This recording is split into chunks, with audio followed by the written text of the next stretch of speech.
बिस्मिल्लाहिर्रहमानिर्रहीम।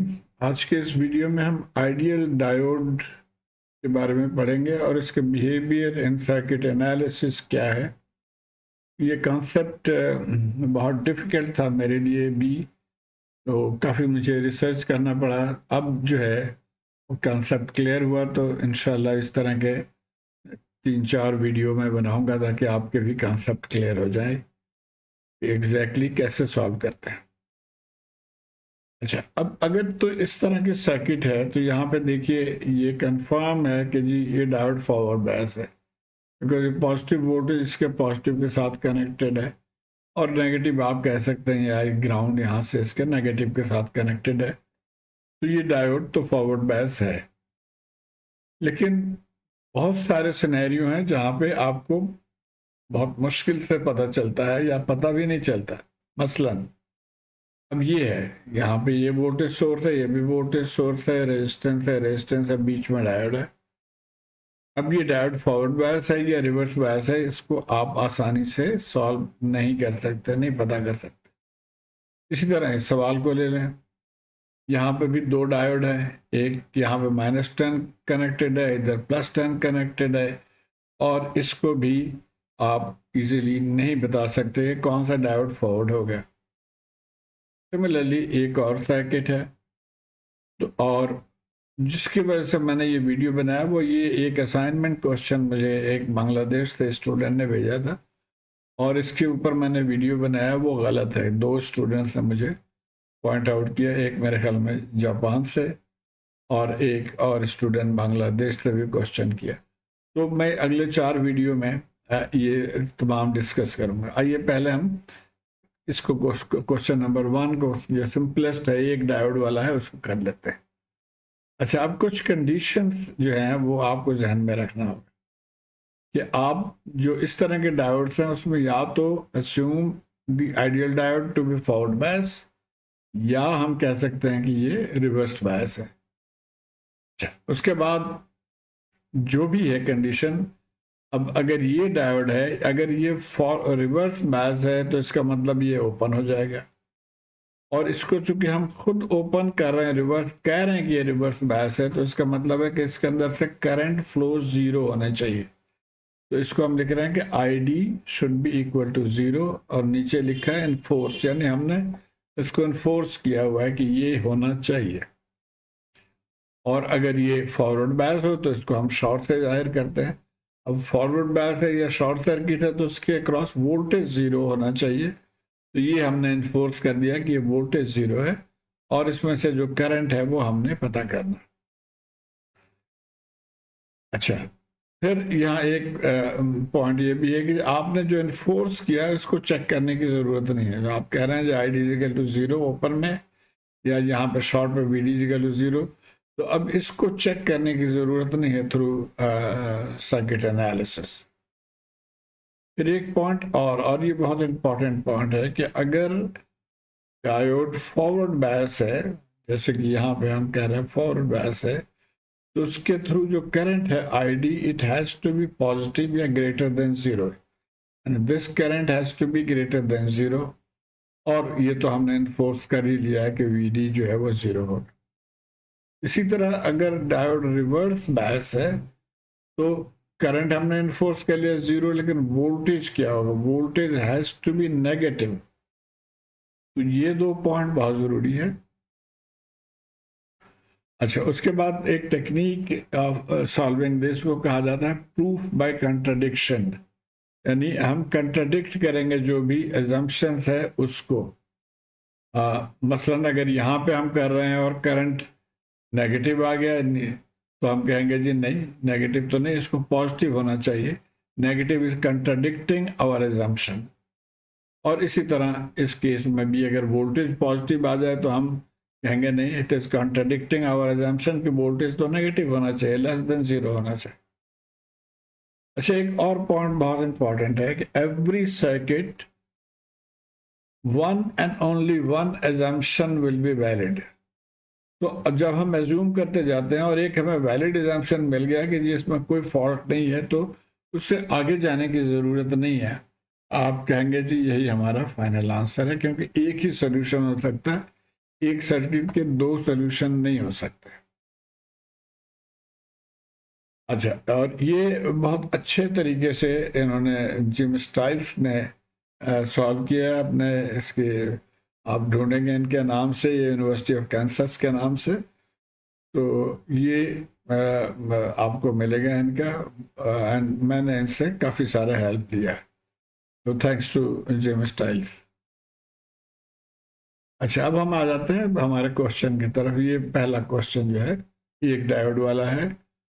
Find the condition state of the diode, यानी diode की फॉरवर्ड बायस है या रिवर्स बायस है, ये हमने पता करना है।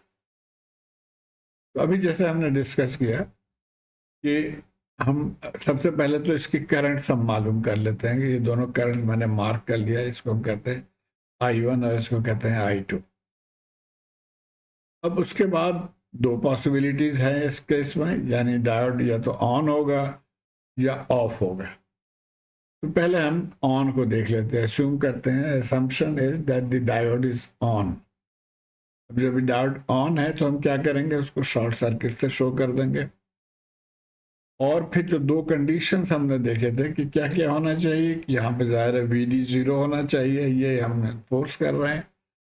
और हमें मालूम क्या करना है फॉर वेरिफिकेशन, वो है ID, इस डायोड में से जो करंट है वो मालूम करना। एक चीज़ यहाँ ध्यान में रहे कि हम एरो नीचे से ऊपर दे रहे हैं, बिकॉज ये डायोड की डायरेक्शन एक हमें पता है कि फॉरवर्ड बायस केस में current flows from positive to the negative of the diode, तो इसलिए ये नीचे से ऊपर जा रहा है।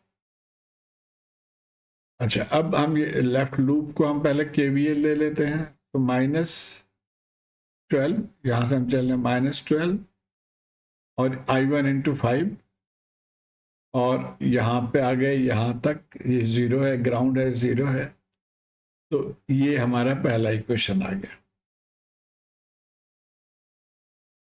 यहाँ से I1 हमारा निकल आया 2.4 एम्पेयर, तो I1 हमने मालूम कर दिया। एग्जैक्टली इसी तरह से अब हम I2 मालूम करेंगे।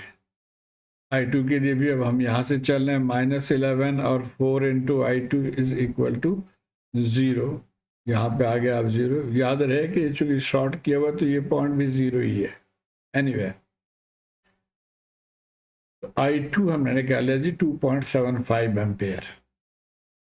अब ID और I1 I2 में क्या रिलेशन है, देखिए ये दोनों करंट ऐड होके इस तरफ जा रहे हैं, इस ब्रांच में से जा रहे हैं, लेकिन हम कह रहे हैं कि ID तो नीचे से ऊपर जा रहा है, ऊपर से नीचे आ रहे हैं दोनों। तो इसका मतलब हम ये कहेंगे कि ID is equal to -I1 plus I2, और जब ये वैल्यूज इसमें पुट कर देंगे ये दोनों, तो ये हो गया -5.15 ID। अब दिस इज, हमने ये पढ़ा था कि फॉरवर्ड बायस अगर हो ID has to be greater than 0, यानी पॉजिटिव वैल्यू होना चाहिए। यहाँ तो नेगेटिव वैल्यू है, तो that means it is a contradiction, and therefore go to the next option. अच्छा, अब आ जाते हैं हम, नेक्स्ट ऑप्शन क्या था, हमने ऊपर वाला तो दे दिया था, अब हम 0 0 कर लेंगे। तो assume that the diode is of, और ऑफ करने के लिए हम क्या करते हैं, इसको ओपन सर्किट कर देते हैं। और दो कंडीशंस यहाँ पे भी हमने देखना है कि हमारा, अब चूंकि ये ओपन हमने किया तो ID तो 0 होगा हर हालत पे, हमने इसको फोर्स कर दिया। और VD हमें मालूम करना है, VD। तो वही टेक्निक हम फॉलो करेंगे, KVL इक्वेशन, बल्कि हम यहाँ पे, अब ये चूंकि नोड है बीच में तो कुछ है ही नहीं, तो हम इसको बाय नोडल एनालिसिस कर सकते हैं, यानी current entering is equal to current leaving. अब ये दोनों करंट I1 और I2 एंटरिंग है, तो I1 plus I2 is equal to leaving 0 है, तो 0।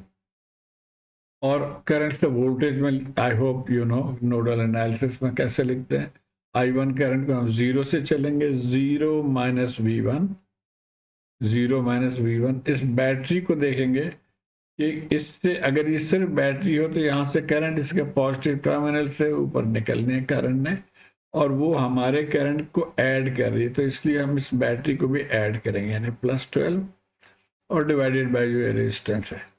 एग्जैक्टली सेम वे यहाँ से हम चलेंगे, 0 माइनस V1, और +11 डिवाइडेड बाय 4 ओम। अब आसान तरीका इस तरह से को सॉल्व करने का होता है कि आप एलसीएम से मल्टीप्लाई कर दें। तो 20 से मल्टीप्लाई करेंगे तो ये ऊपर 4 आ जाएगा, यानी मल्टीप्लाई बाय 4, और ये इसके न्यूमरेटर को मल्टीप्लाई बाय 5 कर लेंगे। तो ये हमने इसको 4 से मल्टीप्लाई कर लिया और इसको हमने 5 से मल्टीप्लाई कर लिया, और ये राइट साइड पे जाके 0 हो गया। और यहाँ से आप सिंप्लीफाई करेंगे, 9v1, ये दोनों इधर लेके जाएं, पॉजिटिव हो गया। 9v1 is equal to 103 and therefore v1 is equal to 11.4 volt. अब v1 हमने निकाल लिया। अब v1 और vd में क्या रिलेशन है ये आप गौर से देखिए। देखिए, जब हम v1 की बात कर रहे हैं तो हम कह रहे हैं विद रिस्पेक्ट टू ग्राउंड, यानी ऊपर पॉजिटिव है और नीचे नेगेटिव है। लेकिन हमारे डायोड की पोलैरिटी मार्क किए हुए इसमें ऑलरेडी कि ऊपर नेगेटिव है और नीचे पॉजिटिव है। तो इसका मतलब है ये दोनों उल्टा है।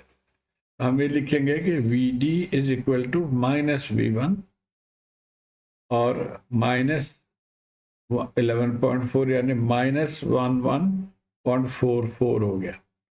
अब क्या ये हमारे एजम्पशन को फॉलो कर रहा है? हमारा एजम्पशन क्या है?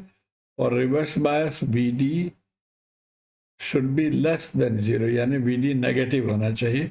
और हमने जो कैलकुलेट किया उसमें वाकई Vd नेगेटिव है। तो इसका मतलब हमारा एजम्पशन 2 जो है वो सही है, और इसका मतलब ये हुआ कि डायोड हमारा रिवर्स बायस है। उम्मीद है आप इसको फॉलो कर पाए होंगे। इस टेक्निक को आपने जहन में रखना है, और आगे जो नेक्स्ट वीडियो में मैं क्वेश्चन बनाऊंगा 2-3 वीडियोस में, तो आप उसको देखिएगा, आपका कॉन्सेप्ट इंशाल्लाह क्लियर हो जाएगा। शुक्रिया।